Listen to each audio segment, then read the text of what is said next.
तो बालकों, आज का तुम्हारा टॉपिक है नॉट फॉर प्रॉफिट ऑर्गेनाइजेशन। और नॉट फॉर प्रॉफिट ऑर्गेनाइजेशन जैसे हम लोगों का नॉर्मल चालू होता है, बिल्कुल वैसे ही ये चालू होगा। कौन सी बुक? NCERT। ये अपनी निकाल लो और हम लोग बात करेंगे बिल्कुल बेसिक की। और आज हमारे पास ये 2 स्टूडेंट हैं, उनमें एक है 12th कॉमर्स करने के बाद हायर स्टडीज़ के लिए है, और एक जो दूसरा स्टूडेंट है वो है उसने 10th के एग्ज़ाम्स दिए, अपीयर्ड है ICSE board. After that she opted for commerce. तो अब 11th और 12th इसको एक साथ पढ़ाएंगे और पूरी अकाउंट सहन कराई जाएगी। अकाउंट बहुत आसान सब्जेक्ट है, बेसिक्स पे ध्यान दो और उसके बाद आप आगे बढ़िए। ठीक, तो हम लोग एक जनरल पहले बात करें, पहले इसकी कथाएं बताएं, उसके बाद आप सब्जेक्ट को बहुत बढ़िया से करोगे, बहुत बढ़िया चैप्टर समझ में भी आएगा। तो accounting for not for profit organisation. तो सबसे पहले आखिर NPO है क्या? What is NPO? This is not for profit organisation. Generally हम लोगों की जितनी बिजनेस ऑर्गेनाइजेशन है सब कुछ कैसी होती है, किस लिए होती है? प्रॉफिट के लिए।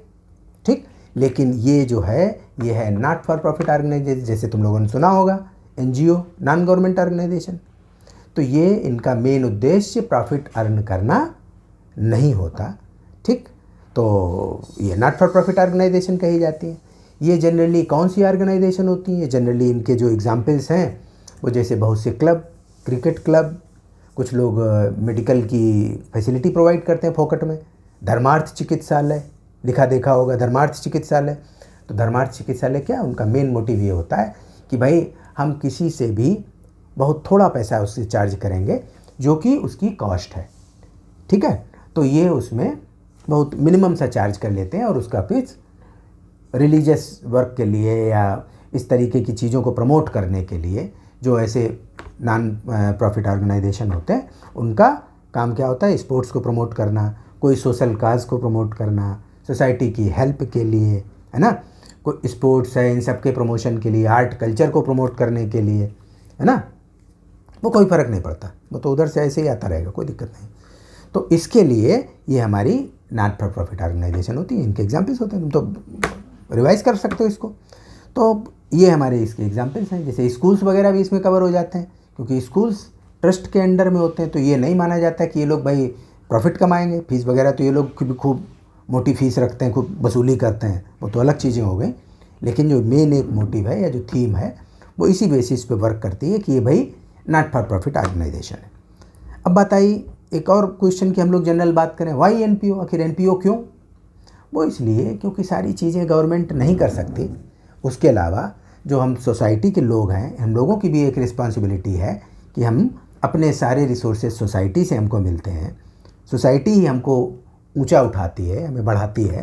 तो हमारी भी ये रिस्पॉन्सिबिलिटी है कि हम भी सोसाइटी को कुछ बदले में उसके दें, है ना। आपको खूब नॉलेज है, आप खूब पढ़े लिखे, खूब आगे बढ़े, है ना, तो क्या सब अपने साथ लेके निकल लोगे?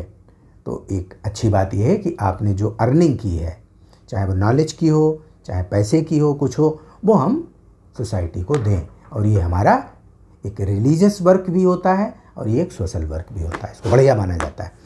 तो इसलिए भाई NPOs हैं।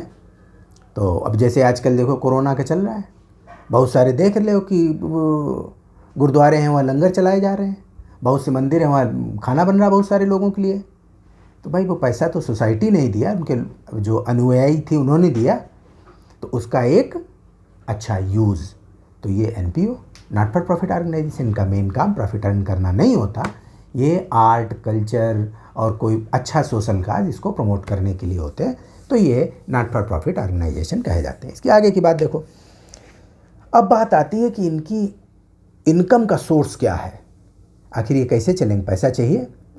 तो जनरली क्या होता है, हर एक शहर में या टाउन में कहीं जो बड़े बड़े बिजनेस करने वाले लोग हैं, कुछ हैं, वो अपने 2-4 लोग मिले, कहा भाई ऐसा कुछ होना चाहिए अपने शहर में भी, और लोग अपने शहर में बच्चों को कोई खेलने के लिए कोई व्यवस्था नहीं है, उसके लिए चलो कुछ किया जाए। कहले हाँ चलो कुछ बनाते हैं, कोई एक क्लब बना देते हैं। जिससे बच्चों को खेल कूद के लिए प्रमोशन मिले, तो वो अपने मेंबर्स बना लेते हैं। अब उस मेंबर्स आपस में तय कर लेते हैं कि भाई देखो ऐसा है, साल का खर्चा इसमें करीब 20-30 हज़ार रुपये आएगा या 50 हज़ार आएगा। तो ऐसे करते हैं कि जो इसका मेंबर बनेगा उसको साल में 1000 रुपये फ़ीस देनी होगी, मेंबरशिप फ़ी, और वो जितने मेंबर बना लें। तो जो शुरुआत के मेंबर बनते हैं वो लोग, और उसके बाद जब ये क्लब अच्छे से चलने लगता है तो इसके और भी लोग मेंबर बनने के उनकी डिज़ायर होती है, और वो लोग उसके फ़ी पे कर देते हैं। और फिर एक मेन बात ये कि जब आप एक कोई अच्छा सा क्लब या इस तरीके का कोई ऑर्गेनाइजेशन चला रहे होते हो, तो जो सोसाइटी के बाकी लोग देखते हैं कि भाई ये तो बहुत अच्छा काम कर रहे हैं, तो वो लोग भी आगे बढ़ के उसके मेंबर बनते हैं, और मेंबर जो बनेगा वो फिर मेंबरशिप फ़ी देता है, वो उसका रेगुलर मेंबर हो जाता है। जैसे बहुत से बड़े बड़े अच्छे काम करने वाले इस तरीके के NGOs हैं या NPO हैं, जैसे रोटरी क्लब का नाम सुना होगा अगर, लायंस क्लब है, कानपुर में कानपुर क्लब है ना, जौनपुर में वो एक इंग्लिश क्लब है। तो वो सब क्लब किस लिए है? वो NPO है तुम्हारा, तो उसके जो मेंबर्स हैं वो एक मेंबरशिप फ़ी देते हैं, जिससे क्लब के एक जो रूटीन एक्सपेंसेस हैं वो पूरे किए जाते हैं। तो ये इनके सोर्सेज होते हैं। और भी इनके सोर्स का होता है कि जैसे गवर्नमेंट इनको ग्रांट देती है, जब ये क्लब या NPO बहुत अच्छे से चल रहा होता है, बहुत लोगों की हेल्प करता है, तो गवर्नमेंट के पास भी उसकी रिपोर्ट भेजी जाती है कि गवर्नमेंट ने देखा कि अरे ये तो बहुत अच्छा काम कर रहा है। तो जो सेंट्रल गवर्नमेंट का मानव संसाधन विकास मंत्रालय हम समझते हैं क्या होगा, वुमेन डेवलपमेंट का कुछ ऐसा जो एक डिपार्टमेंट है जिसमें एजुकेशन वगैरह भी उसी में आता है, तो वो मंत्रालय फंड्स रिलीज़ करता है, ग्रांट देता है कि भाई ये क्लब बहुत अच्छा काम कर रहा है, इसको और प्रमोट किया जाए, तो गवर्नमेंट उसके लिए पैसा देती है, तो ग्रांट मिलती है। और इसके अलावा और क्या होते हैं, डोनेशन लोग करते हैं, है ना। तो ये सब चीज़ें इसकी सोर्स ऑफ इनकम है। समझ आई बात कि गड़बड़ कुछ है ना। तो सोर्स ऑफ इनकम, ऐसे इनकी सोर्स ऑफ इनकम होती है, और इसी से उन लोगों के रूटीन के काम होते हैं। और बहुत सी जो चीज़ें हैं वो हम लोग अभी जब बुक में आएंगे तो एक एक को डिस्कस करते जाएंगे, उसके नेचर को समझ लेना। फिर आगे how it stands in society. अब जहाँ तक इसकी बात है कि इसकी सोसाइटी में स्टैंडिंग क्या होती है, क्या समझ में आ रही है सोसाइटी में स्टैंडिंग इसको कैसे लोग रिकॉग्नाइज करते हैं? एक वेलफेयर ऑर्गेनाइजेशन है, नॉट फॉर प्रॉफिट ऑर्गेनाइजेशन। बस एक वेलफेयर ऑर्गेनाइजेशन है, सोसाइटी में इसका बड़ा अच्छा रिकग्निशन होता है कि भाई इसके ये सेक्रेटरी हैं, और जनरली इसमें जो इसके टॉप के काम करने वाले लोग होते हैं वो सैलरी नहीं लेते हैं, उनको एज ए ऑनर कुछ दिया जाता है। वो आगे तुम पढ़ोगे, इसको बोलते हैं ऑनरेरियम, है ना, कि वो एक ऑनर की तरीके काम करते हैं कि भाई हम इस क्लब से जुड़े हुए हैं और भाई हम इसके ऑनर के लिए केवल काम करें, हम इससे कुछ चार्ज नहीं करेंगे। ठीक, तो ऐसी बहुत सी चीज़ें होती हैं, तो इनको एक अच्छा रिकग्निशन मिलता है। और देखो how treated in tax system, बताओ इस पे ये ऑर्गेनाइजेशन नॉट फॉर प्रॉफिट काम कर रही है। बिल्कुल दिमाग सही चलाना, समझ लेना, नॉट फॉर प्रॉफिट काम कर रही है, कोई इसको प्रॉफिट मोटिव नहीं है। ठीक, तब भी इन लोगों को कुछ सरप्लस होता है, समझ ना, सरप्लस। अब जैसे बहुत सारे मेंबर हैं, इसके 200 मेंबर बन गए, 200 मेंबर से क्या मिला, 2 लाख रुपए खर्च हुआ, मान लो केवल 70,000 रुपये, और थोड़े बहुत जो खर्चे, इनको 1 लाख रुपए का सरप्लस है। ठीक, सरप्लस क्या होता है, excess of income over expenses, clear है ना। अब जैसे जो ऑर्गेनाइजेशन प्रॉफिट मेकिंग होती है वो लोग बनाते हैं प्रॉफिट लॉस अकाउंट, ये बनाता है इनकम एंड एक्सपेंडिचर अकाउंट। सीधी बात है, ये प्रॉफिट लॉस नहीं कहेगा, प्रॉफिट लॉस शब्द अच्छे नहीं लगते हैं, क्योंकि वो कहता है भैया प्रॉफिट पे तो काम कर नहीं रहे, क्यों प्रॉफिट लॉस की बात कर रहे हो। तो ये कौन से क्या बनाता है, इनकम एंड एक्सपेंडिचर अकाउंट। और if income exceeds expenses that is surplus, है ना। तो सरप्लस पे इस पे टैक्स होना चाहिए या नहीं होना चाहिए, बोलो, क्या तुम्हारा दिमाग काम करता है? नहीं होना चाहिए। नहीं होना चाहिए, क्यों नहीं होना चाहिए? क्योंकि ये बड़े दूर दूर स्टूडेंट हैं, क्योंकि ये वेलफेयर के लिए है। तो इसको बाबू वेलफेयर के लिए है, गवर्नमेंट तो इसको एग्जेम्पशन देती है, आगे तुम लोग जब तुम टैक्स सिस्टम का पढ़ोगे उसमें आएगा कि जो एक फिलैंथ्रोपिक मोटिव के लिए कोई ऑर्गेनाइजेशन इस्टेब्लिश की जाती है, philanthropic means welfare, for the purpose of welfare, है ना। कोई ऑर्गेनाइजेशन इस्टेब्लिश की जाती है तो ये लोग इनकम टैक्स डिपार्टमेंट को एक स्पेसिफिक फॉर्म है उसमें एप्लीकेशन भेजते हैं, ठीक, कि भाई हमारे ऊपर टैक्स ना लगे because we are not making any profit, we are not established for with the profit motive, we are only to for the welfare of the society. So government grants an exemption certificate to these type of organizations. क्या मिलता है? Exemption certificate. Exemption certificate. So that makes them exempt from taxes. तो इनके ऊपर एक थोड़ी सी चीज़ एक रख दी जाती है कि आप लोग अपने बुक्स ऑफ अकाउंट को ऑडिट कराएंगे. Checking and verification. Audit means checking and verification. कौन ऑडिट कर सकता है? एक chartered accountant, qualified chartered accountant इन ऑर्गेनाइजेशंस का ऑडिट कर सकता है. इन ऑर्गेनाइजेशन क्या, सभी का ऑडिट वही करता है, वही ऑडिटर होता है, ठीक. तो भाई ये इसलिए गवर्नमेंट कहती है हमने देखो आपसे टैक्स तो लिया नहीं, तो ऐसा ना हो कि आप इस पैसे का क्या कर रहे हो, दुरुपयोग. यस, आप इस पैसे का दुरुपयोग कर रहे हो, तो वो नहीं होना चाहिए. तभी उसकी ऑडिटिंग होती है प्रॉपर, जिससे प्रॉपर आप उसके देख पाएँ कि एक्सपेंसेस वगैरह जो भी इसमें हुए हैं those are for the meant of fulfilling the objective of the NP. सीधी बात है. तो ये सब चीज़ें होती हैं. तो इनकी एक हम थोड़ा डिटेल डिस्कशन करें जिससे इसकी आउटलाइन क्लियर हो जाए. इसमें किताबी बातें तो आ ही जाएंगी समझ में, है ना, लेकिन इसकी अगर ये बेसिक समझ में आ जाएगा तो तुम इसमें आराम से दौड़ोगे, और नहीं तो लाइन बाय लाइन चलोगे तो कुछ भोपाई से हो जाओगे. तो इसकी बाकी बातें भी जानो कि ये है तो क्यों है, ऐसा है तो क्यों किया जा रहा है, ठीक है. तो वो चीज़ें how treated in tax system, इसकी बात हो गई. इनको एग्जाम्शन मिल जाते हैं. इनको एग्जाम्शन क्यों मिलते हैं? Because these organisations are engaged in welfare of the society and this is the prime motive of the government also. So taxes are exempt, है ना. फिर आगे की बात देखो. अब ये लोग अकाउंट क्या मेंटेन करते हैं?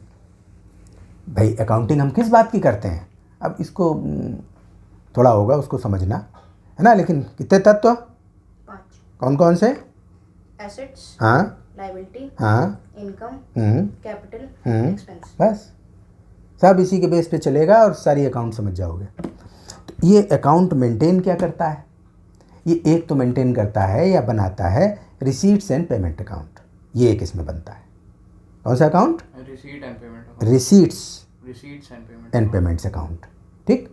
ये सिंपल है बिल्कुल. ये क्या है? This is purely A summary of cash book, है ना. थोड़ी सी तुमको बात बता दें कैश बुक क्या है, क्योंकि ये तो अभी ताज़ा है 10th का. इसे 12th कैसे समझाया जाए. डटे रहो, कोई दिक्कत नहीं, सब बीकॉम भी पढ़ सकते हो, नो प्रॉब्लम. तो इसमें जो रिसीट एंड पेमेंट अकाउंट में जो बताया गया क्या है, ये कैश की समरी. और कैश बुक हमारी पूरी ईयर में बनती है, पूरी ईयर चलती है, यानी पूरे 12 मंथ. हमारी जो फाइनेंशियल ईयर है अकाउंट की वो क्या है? It starts from 1 April to 31 March of next year, ठीक है. तो हम डे वाइज जो हमारे कैश के ट्रांजेक्शन हुए, जब हुए, तो हम उसमें कैश में लिखते हैं, ठीक. समरी की बात समझना, तुमको बता रहे विशेष. तो क्या है कि अब जैसे तुम्हारा स्कूल है मान लो, ठीक. तुम्हारे स्कूल में बराबर फीस जमा हो रही है. अब 1 तारीख से 15 तारीख तक का डेट दी गई फीस जमा करने के लिए. तो कभी कोई जमा कर रहा है, कभी कोई जमा रहेगा. 15th तक फीस जमा हो रही है. इवन जो लेट वाले हैं वो को पूरे महीने जमा होती रहती है, ठीक. अब इसकी वो क्या करता है, ये तो हुई कैश बुक. जब तुम day wise in chronological order उसको लिख रहे हो, डे वाइज रिकॉर्ड कर रहे हो, इतनी फीस आई, ये पेमेंट की है, ये तो हो गई पूरी कैश बुक. ये पूरा इतनी मोटी तुम्हारी कॉपी बुक तैयार हो जाएगी. जो कैश बुक होती है जनरली एक ठीक ठाक ऑर्गेनाइजेशन में बहुत मोटी होती है, 1000 पेज की हो. तो उसकी समरी का ये मतलब साल भर में फीस के हेड में कितना मिला वो एक लाइन में लिखा होता है. लिख जाए कि नहीं लिख जाए? अच्छा, तुम्हारे स्कूल किया मालूम है, लिखा उसमें 16 करोड़ 80 लाख 20 हज़ार पूरे साल की. तो ठीक इसी तरीके से जो रिसीट एंड पेमेंट अकाउंट इसमें बनता है वो क्या होती है? कैश बुक की समरी, ठीक. समराइजेशन है. और रिसीट एंड पेमेंट अकाउंट तुमको क्लियर है? रिसीट एंड पेमेंट अकाउंट, ये साइड रिसीट, ये साइड पेमेंट. और जो कैश बुक की समरी है तो हमारी 1 अप्रैल को हमारी कैश क्या थी, उसका बैलेंस जो तुमने देखा था, बैलेंस CDBD कर रहे थे, क्लियर है ना। तो जो 1 अप्रैल से 31 मार्च तक की हमारी कैश की जो समरी है, रिसीट एंड पेमेंट, ये एक पेज में आ जाता है। और कितने पेज की ये समरी है? 1000 पेज की समरी है। कैश बुक तो पूरी तुम्हारी 365 दिन चली है ना, और उसकी समरी तुम्हारी एक पेज में आ गई, क्योंकि जो फीस मिली, फीस उसमें है पता नहीं कितने बार फीस दे रखी है ना, लेकिन उसकी समरी होकर के फिगर तो एक आ गई ना। तो वो summary, that is receipt and payment account. एक तो ये बनाता है रिसीट एंड पेमेंट अकाउंट। उसको किसी भी हेड में कहीं पे भी पैसा मिला, वो रिसीट्स, जो कुछ उसने पेमेंट किया वो पेमेंट्स, तो रिसीट्स एंड पेमेंट अकाउंट एक ये बना। दूसरा अकाउंट एक बनता है income and expenditure account. Income and expenditure क्यों बनता है बताओ? रिकॉर्ड करने के लिए। क्या रिकॉर्ड करते हो? जितनी हम लोगों की इनकम हुई और जितना हम लोग ने स्पेंड किया। अगर इनकम ज़्यादा है तो क्या आएगा? तो एक्सपेंडिचर कम आएगा, हम लोग के पास सरप्लस में है। हाँ, और अगर एक्सपेंस ज़्यादा है तो क्या आएगा? तो हम लोगों के पास सरप्लस का अपोजिट क्या होता है?